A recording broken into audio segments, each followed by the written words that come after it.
एक दिन एक लकड़हारा जब लकड़ियां बेचकर घर वापस आ रहा था तो रास्ते में उसे एक मुसाफिर मिल गया। लकड़हारे की बैलगाड़ी देखकर मुसाफिर ने उससे पूछा, अरे भाई, क्या तुम मुझे गांव तक ले चलोगे? हाँ हाँ, जरूर ले चलूंगा। आखिरकार एक इंसान ही तो इंसान के काम आता है। यह कहते हुए उसने अनजान मुसाफिर को अपनी बैलगाड़ी में बिठा लिया। जब लकड़हारा अपने दोस्त मुसाफिर के घर पर रुका हुआ था तो वापस अपने गांव आना चाहता था, लेकिन रात हो जाने के कारण उसके दोस्त ने उससे कहा, अरे भाई, अब तो रात हो चुकी है। रास्ते में घना जंगल भी पड़ता है और उसमें जंगली जानवर भी रहते हैं। इसलिए मेरी मानो तो आज की रात तुम मेरे घर पर ही बिता लो। लकड़हारे ने अपने दोस्त की बात मान ली और उस रात उसने शहर में ही रहने का फैसला किया।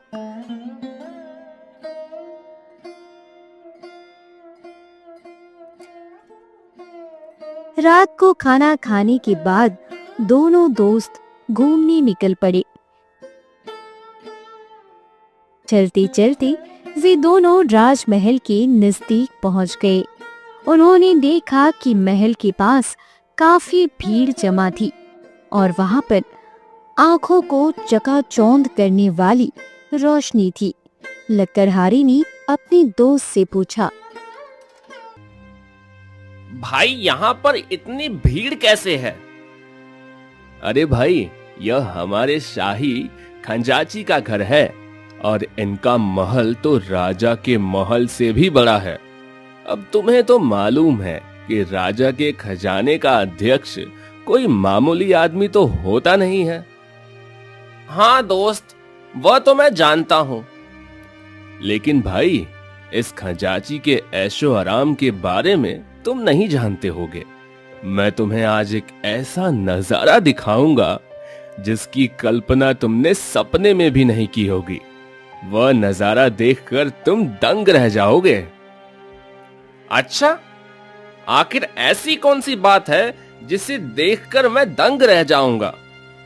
भाई, आज रात को खजाची साहब जब भोजन करेंगे ना, तो हजारों लोग उनके दर्शन करेंगे। भाई, लोग किसी को भोजन करते हुए भला क्यों देखना चाहेंगे? भाई, जब हमारे खंजाची साहब यहाँ पर खाना खाएंगे तो वह नजारा देखने लायक होता है। हमारे खंजाची का कहना है कि ईश्वर ने यह जीवन हमें दिया है तो वह ठाठ बाट से जीने के लिए दिया है, इसलिए वह दिल खोल कर धन खर्च करता है।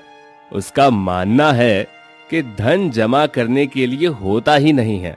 वह सिर्फ अपने विचारों से ही नहीं बल्कि अपने कर्मों से भी बहुत ऊंचे हैं। उनका कहना है कि आदमी को अपने मरने से पहले अपनी सारी दौलत का इस्तेमाल कर लेना चाहिए। आखिर इस शरीर का क्या भरोसा, यह कब साथ छोड़कर चली जाए। यही बात है कि खंजाची खूब ऐशो आराम से रहते हैं। जिस महल के बाहर बैठकर वह भोजन करते हैं उसका सारा फर्श सोने से बना हुआ है। कहा जाता है कि इस फर्श को बनाने में उन्होंने पूरी 1,00,000 सोने की अशर्फियां खर्च की हैं। इतना ही नहीं बल्कि वह जिन बर्तनों में खाना खाते हैं वो भी सोने के ही बने हुए हैं। जिन बर्तनों में खाना बनाया जाता है वह भी सोने के हैं। दोस्त, यह नजारा सिर्फ पूर्णिमा की रात को ही देखने को मिलता है।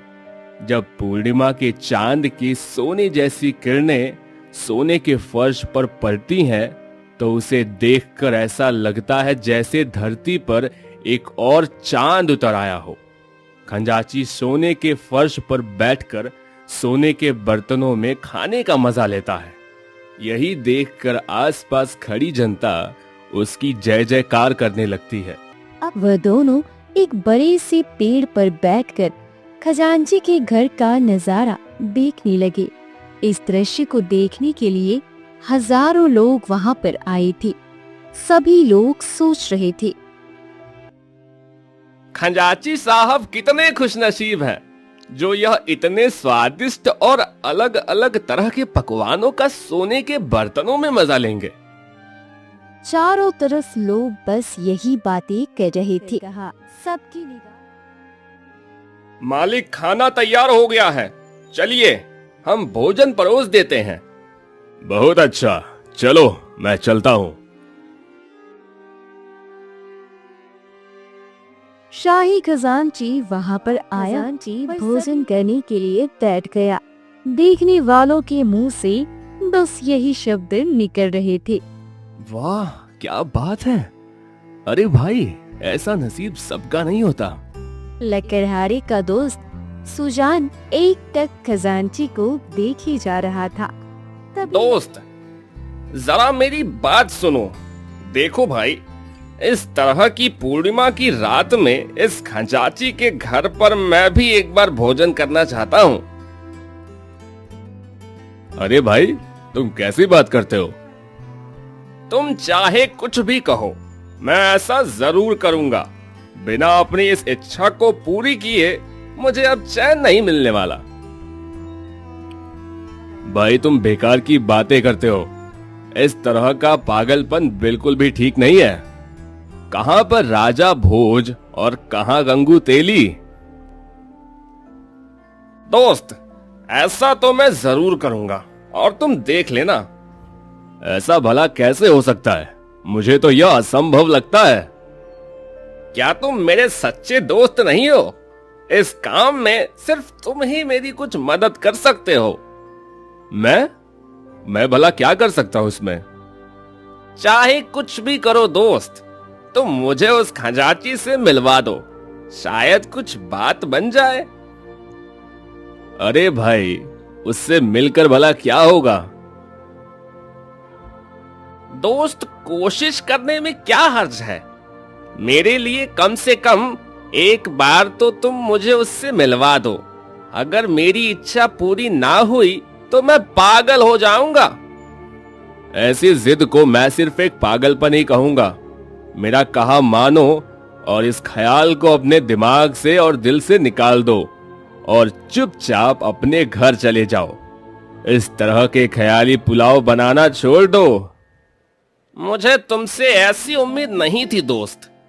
चाहे तुम मेरी मदद करो या ना करो, लेकिन मेरा फैसला अब टलने वाला नहीं है।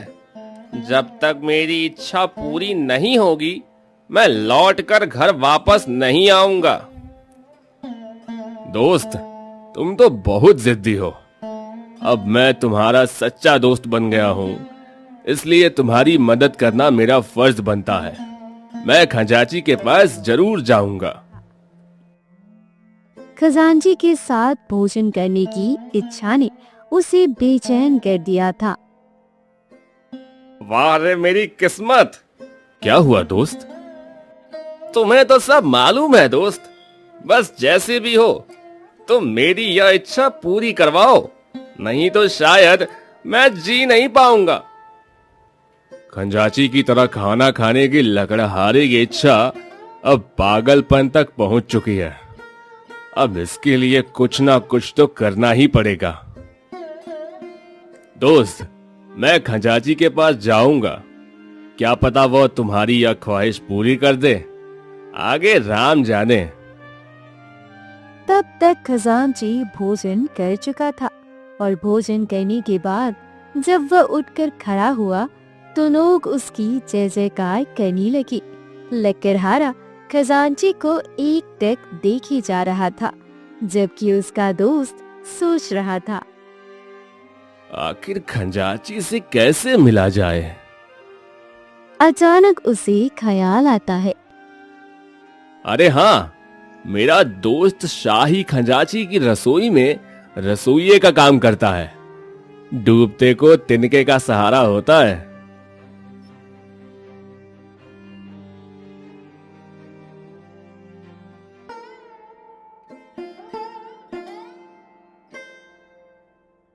आखिरकार वह उस दोस्त तक जा पहुंचा जो शाही खजांची की रसोई में काम करता था। रसोइये ने उनसे पूछा। कहो दोस्त, कैसे आना हुआ? कोई खास काम है क्या? क्या बताऊं भाई, बड़ी समस्या आ गई है। बड़ी उम्मीद लेकर हम लोग तुम्हारे पास आए हैं। बताओ दोस्त, मैं तुम्हारी क्या सेवा कर सकता हूँ? अगर मैं तुम्हारी किसी काम आ सकूं तो मुझे बहुत खुशी होगी। दोस्त, मुझे राजा के खजांची से मिलना है। यह कहते हुए उसने लकड़हारे की इच्छा के बारे में रसोइये को सब कुछ बता दिया। तब रसोइया बोला। दोस्त, तुम्हारी यह समस्या तो सचमुच बड़ी अजीब है। तुम्हारा काम बनेगा या नहीं यह तो मैं नहीं कह सकता, लेकिन हाँ, मैं तुम्हें अपने मालिक से मिलवा सकता हूँ। ठीक है दोस्त, तो तुम मुझे अपने मालिक के पास ले चलो। शायद वहां कोई बात बन जाए। कोशिश करने में क्या हर्ज है भला। फिर रसोइया उन दोनों को शाही खजांची के पास ले गया। खजांची साहब भोजन करने के बाद आराम करने के लिए जा रहे थे। अपने रसोइये के साथ दो अजनबी लोगों को देखकर उन्हें कुछ हैरानी हुई और वह बोले। क्या बात है, और यह दोनों कौन है? मालिक, यह दोनों मेरे दोस्त हैं और आपके पास किसी खास काम के लिए आए हैं। खास काम? कौन सा खास काम? महाराज, मेरे इस दोस्त को एक अजीब सी सनक सवार हो गई है। लगता है इसका दिमाग कुछ फिर गया है। भाई साफ साफ बताओ, आखिर तुम क्या कहना चाहते हो? हुजूर, यह मेरा दोस्त लकड़हारा है और इसकी एक बड़ी अजीब सी इच्छा है जो सिर्फ आप ही पूरी कर सकते हैं। अच्छा, आखिर ऐसी कौन सी इच्छा है? हुजूर, आपकी जगह पर बैठकर खाना खाना चाहता है। यह सुनकर खजांची गहरी सोच में पड़ गया। काफी देर तक सोचने के बाद वह बोला। सुनो लकड़हारे, अगर तुम्हारी यही इच्छा है तो इसके लिए तुम्हें 3 साल तक मेरे खेतों में काम करना पड़ेगा। बोलो, क्या तुम्हें यह मंजूर है? हुजूर, बस मुझे एक बार आपके जैसा भोजन मिल जाए तो उसके लिए मैं कुछ भी करने को तैयार हूँ। अरे भाई, तुम तो बहुत ही जिद्दी आदमी मालूम पड़ते हो। देखो, कहना एक बात है, लेकिन करके दिखाना दूसरी बात है। अभी भी मौका है, ऐसी जिद मत करो। नहीं नहीं महाराज, यह जिद नहीं है, बल्कि मेरी इच्छा है। मैं आपके खेतों में काम जरूर करूंगा। अपनी इस इच्छा को पूरी करने के लिए मुझे कुछ भी करना पड़े, सब मंजूर है। बस केवल एक बार आपके जैसा भोजन मिल जाए। लकड़हारे की बातें सुनकर खजांची कुछ भी ना कह सका। वह आश्चर्य में सोच में डूब गया और सोचने लगा। आखिर यह कैसा इंसान है जो एक बार के भोजन के लिए इतनी कठोर मेहनत करने के लिए भी तैयार हो गया? कहीं यह सचमुच पागल तो नहीं है?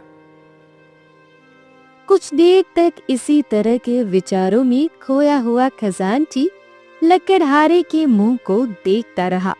उसे अब भी विश्वास नहीं हो रहा था कि यह आदमी ऐसा कर पाएगा।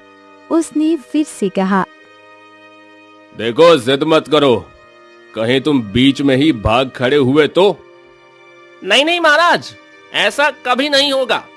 मैं अपनी इस इच्छा को पूरी करने के लिए 3 साल तो क्या, 3 जन्म भी आपके खेतों में काम कर सकता हूँ।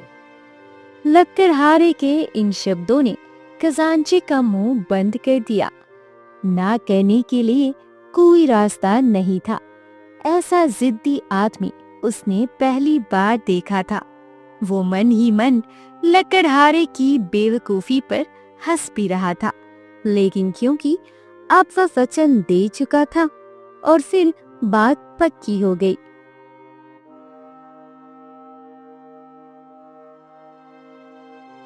लकड़हारा उसी समय खजांची के खेतों में काम करने के लिए चला गया। पूरे साल की उसकी कठोर परीक्षा अब शुरू हो चुकी थी। वह रात दिन कड़ी मेहनत करता, उसे थकान भी महसूस नहीं होती थी। उसका लक्ष्य था कि खजांची के सोने के फर्श पर सोने के बर्तनों में भोजन करना।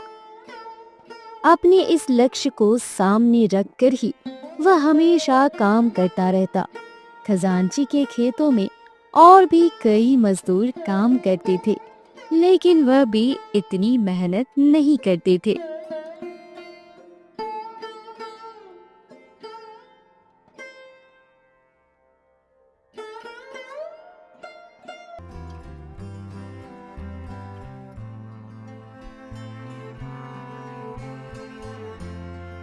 लकड़हारे की मेहनत रंग लाई। साल भर बाद जब फसल पककर तैयार हुई तो खजांची के आश्चर्य की सीमा नहीं रही।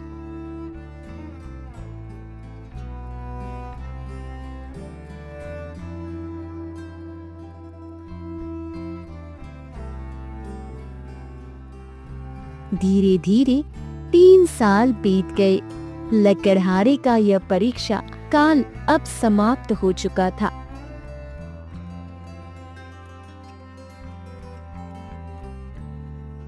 लकड़हारे के कारण बाकी लोगों को काफी आराम जो मिल रहा था। लकड़हारे के जाते समय वह लोग आपस में बातें करने लगे। उसमें से एक बोला, देखो तो कैसा भला मानस था। काम से जी चुराना तो यह जानता ही नहीं था। ऐसी कड़ी मेहनत करने वाला आदमी तो मैंने आज तक नहीं देखा। यह सीधा नहीं बल्कि मूर्ख था।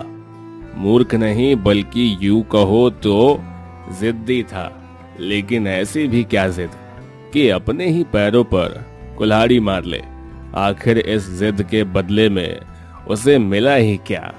बस एक बार खजांची के महल में भोजन करने का मौका।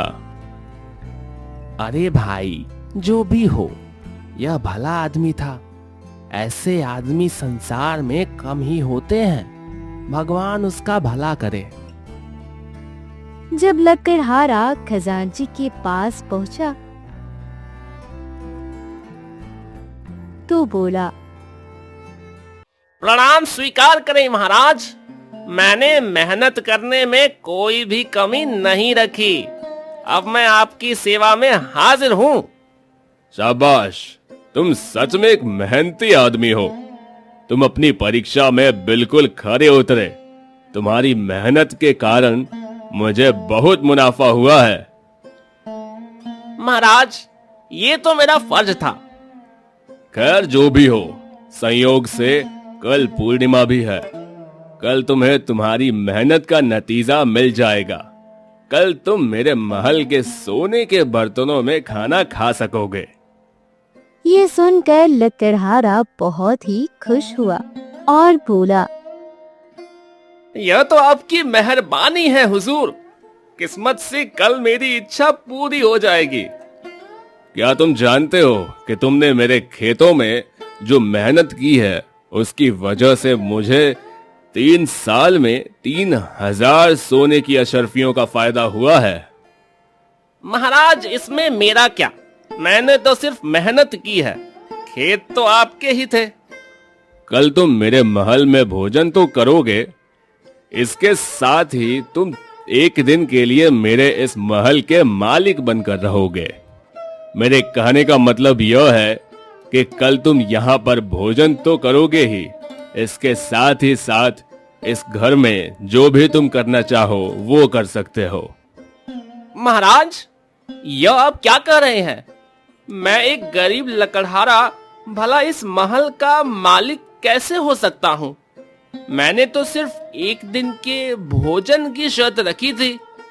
देखो भाई, क्या मेहनत की कोई कीमत नहीं होती? मैं हर एक मेहनती आदमी का बहुत ही सम्मान करता हूँ। इसलिए मैं जो कुछ भी कह रहा हूँ सोच समझ कर कह रहा हूँ। यह तुम्हारी मेहनत का इनाम है। कल सुबह से पूरे एक दिन और एक रात के लिए तुम इस महल के मालिक हो जाओगे। यहाँ पर मौजूद हर आदमी तुम्हारी आज्ञा मानेगा। तुम जो चाहो भोजन करो, जिसे चाहे आज्ञा दो, जिसे चाहे दान पुण्य करना चाहो तो कर सकते हो। मुझे उसमें कोई आपत्ति नहीं है। नहीं नहीं महाराज, ऐसा मत कीजिए, मैं इस लायक नहीं हूं। मैंने जो कह दिया वो कह दिया। अपनी कही हुई बात मैं कभी वापस नहीं लेता। यही मेरा आखिरी फैसला है। लकड़हारे के मुंह से एक शब्द भी नहीं निकल सका। वह तो बस टुकुर टुकुर खजांची का मुंह ही देखता रहा। कल सुबह से 24 घंटे के लिए तुम इस घर के मालिक रहोगे। यही नहीं बल्कि शाही खजाने पर तुम्हारा पूरा अधिकार होगा। यह रही खजाने की चाबियां, रख लो इन्हें। यह कहते हुए खजांची ने खजाने की चाबियां लकड़हारे को पकड़ा दी। लकड़हारा मंत्रमुग्ध सा उन चाबियों को ले लेता है, मानो उसकी जीभ उसके तालू से चिपक गई हो।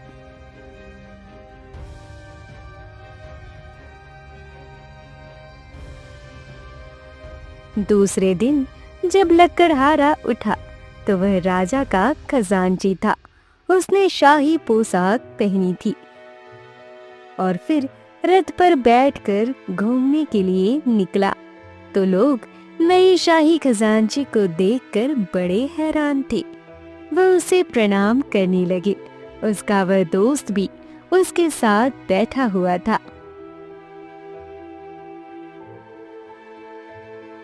धीरे धीरे शाम हो गई। जिस काम के लिए 3 साल तक लकड़हारे ने कड़ी मेहनत की थी, वह समय अब बिल्कुल नजदीक आ चुका था। रात हुई। पूर्णिमा का चांद आकाश में मुस्कुराने लगा। खजांची का महल चंद्रमा की रोशनी में जगमगा रहा था। जब भोजन का समय हो गया तो रसोइयों ने सोने के बर्तनों में सोने के फर्श पर खाना सजा दिया। उधर राजा का खजांची राजा के पास पहुंचा और उसने लकड़हारे की सारी बात राजा को बताई।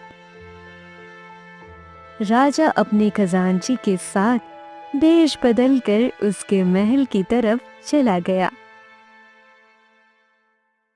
वे दोनों छिपकर यह देखना चाहते थे कि लकड़हारा आखिर क्या करता है। भोजन को सामने देखकर लकड़हारा ईश्वर को याद करने लगा। हे ईश्वर, आज आपने मुझे यह सम्मान दिलवाया है। आपने मेरी यह इच्छा पूरी की, इसके लिए मैं आपको धन्यवाद करता हूँ। वह इन्हीं विचारों में डूबा हुआ था। उसके भोजन शुरू करने से पहले ही वहां पर एक भिक्षुक आ गया। सामने तरह तरह के पकवान देखकर भिक्षु की भूख और भी ज्यादा बढ़ गई। वह बोला, मैं बहुत भूखा हूँ महाराज, भोजन दीजिए। लकड़हारा उस भिक्षुक को देखकर खड़ा हो गया और बोला, प्रणाम अतिथि देवता, आपको भोजन चाहिए? हाँ हाँ, क्यों नहीं तो। आइए भोजन कर लीजिए। मैं भूखा भी रह गया तो क्या हुआ, अतिथि भूखा नहीं रहना चाहिए। अब यह भोजन आपका है। इतना कहकर उसने सारा भोजन भिक्षुक को दे दिया और खुद सिर्फ पानी पीकर रह गया। धीरे धीरे भिक्षुक ने सारा भोजन खा लिया। यह देखकर राजा और खजांची के आश्चर्य की सीमा ना रही। उन्होंने तो अपनी आंखों पर विश्वास नहीं किया कि यह लकड़हारा कोई इंसान है या फिर कोई बहुत ही बड़ा संत त्यागी महापुरुष। वे उसके प्रति श्रद्धा से भर उठे। दोनों उसके सामने आ गए। तब राजा बोला, भाई यह तो बड़ी हैरानी की बात है कि 3 साल की कड़ी मेहनत के बाद तुम्हें इस तरह का भोजन करने का मौका मिला, लेकिन तुमने वह भोजन इस तरह इस भिक्षुक को दे दिया। सच में तुम्हारी ईमानदारी और तुम्हारी उदारता को देखकर मेरे मन को बहुत ही खुशी हुई है, और तुम्हारे जैसे हीरे को मैं अपने दरबार में रखना चाहूंगा।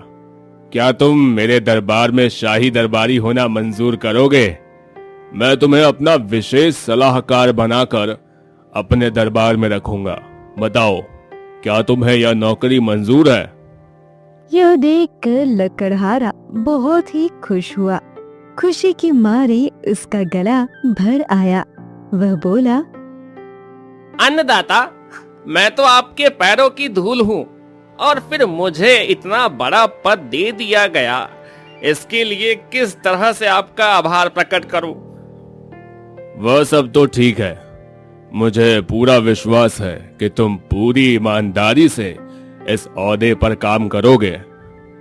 मुझे आशीर्वाद दीजिए महाराज, मैं पूरी ईमानदारी और काबिलियत से आपकी सेवा कर सकूं।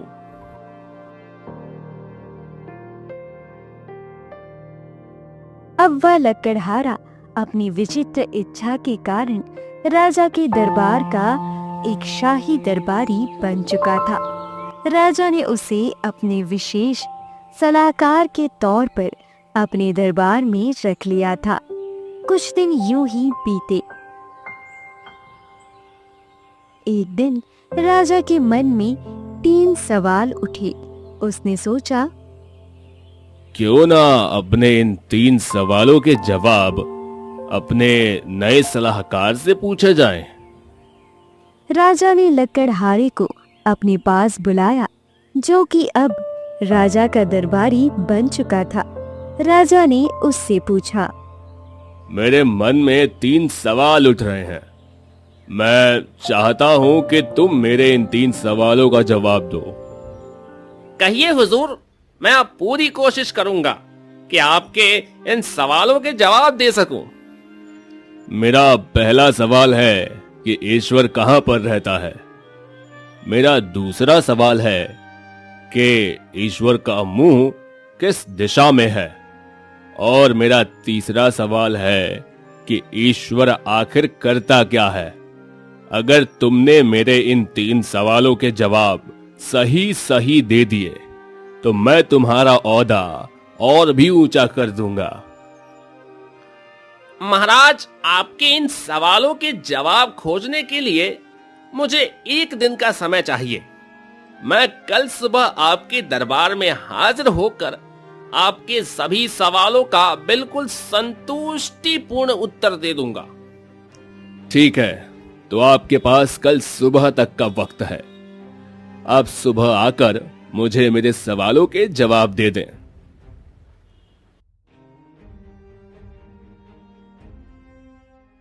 लकड़हारा वापस अपने घर में आ गया और उस रात वह सारी रात जागकर राजा के सवालों पर विचार करता रहा।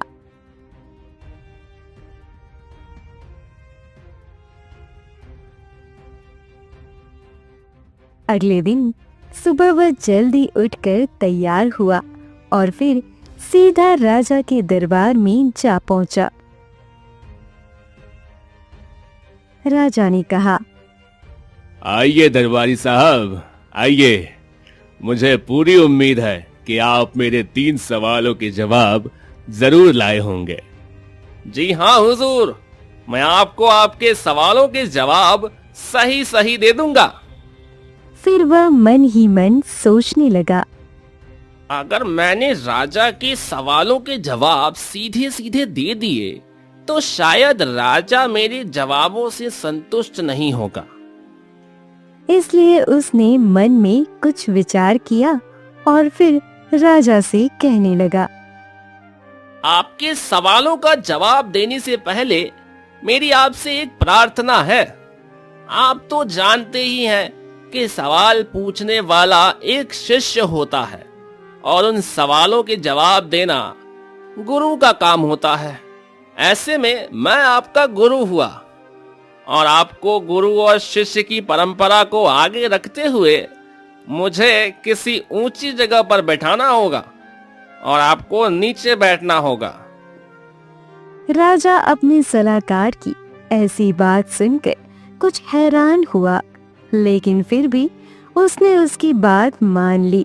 राजा ने लकड़हारे को अपने सिंहासन पर बिठा दिया और खुद नीचे बैठ गया। इसके बाद राजा ने लकड़हारे से कहा, देखो दरबारी, मेरी एक बात ध्यान से सुन लो। अगर तुम्हारे सवालों के जवाब मेरी कसौटी पर खरे नहीं उतरे तो मैं तुम्हें नौकरी से निकाल दूंगा। तुम एक बार फिर से मामूली लकड़हारे बन जाओगे। राजा की बात सुनकर लकड़हारा बिना किसी डर के बोला, महाराज, आप बिल्कुल भी चिंता ना करें। मैं किसी भी तरह की सजा के लिए बिल्कुल तैयार हूँ। इसके बाद राजा ने अपना पहला सवाल किया, तो बताओ, ईश्वर कहाँ पर रहता है? कुछ देर तक सोचने के बाद लकड़हारे ने कहा, हुजूर, एक गाय मंगवाई जाए। फौरन वहां पर एक गाय मंगवा दी गई। लकड़हारे ने राजा से पूछा, महाराज, क्या इस गाय में दूध है? हाँ है, बिल्कुल है। कहाँ पर है? इस गाय के थन में है।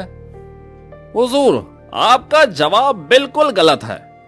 दूध इस गाय के थन में नहीं, बल्कि इसके पूरे शरीर में समाया हुआ है। थन तो सिर्फ उस दूध को बाहर निकालने का साधन है।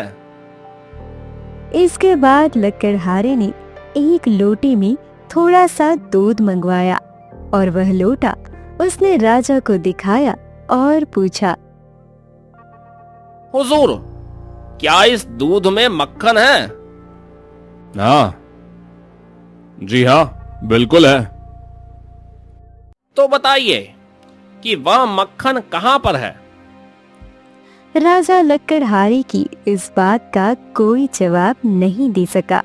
लकड़हारे ने कहा, हुजूर, जैसे कि आपको इस बात का ज्ञान नहीं है कि इस दूध में मक्खन कहाँ पर है, लेकिन आप यह मानते हैं कि दूध में मक्खन है, तो जरूर इसी तरह से परमात्मा इस दुनिया में हर जगह पर मौजूद है। ठीक उसी तरह जैसे इस दूध में मक्खन मौजूद है, जबकि दूध इस गाय के पूरे शरीर में मौजूद है। दूध निकालने के लिए इस गाय को धोना पड़ता है। ठीक उसी तरह परमात्मा को जानने के लिए हमें अपने मन को धोना पड़ता है। अब बताइए हुजूर, क्या आपको अपने सवाल का संतोषजनक जवाब मिला? हाँ, मुझे जवाब मिल गया।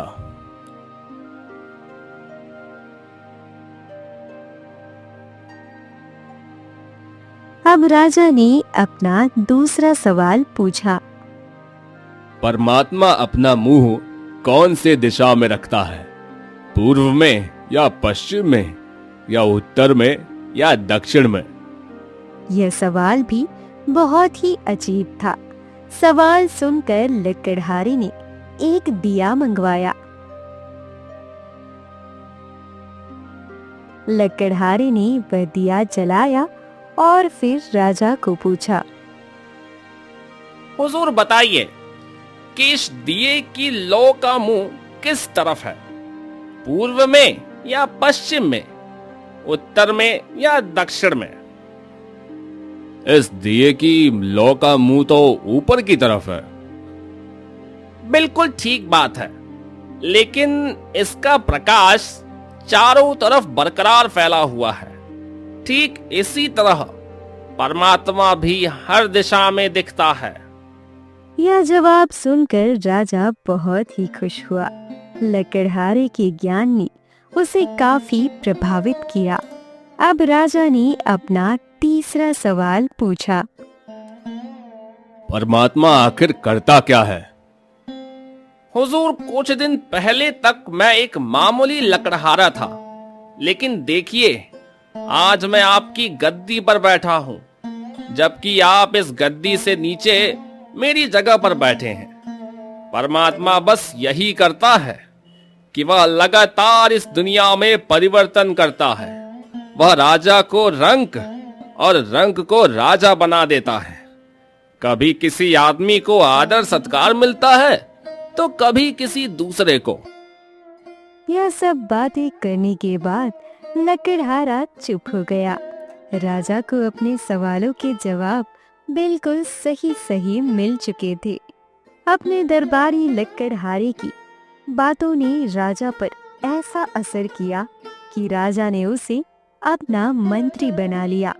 अब राजा बहुत ही खुश था कि उसने एक बहुत ही अक्लमंद और अच्छे इंसान को अपना मंत्री बना लिया है।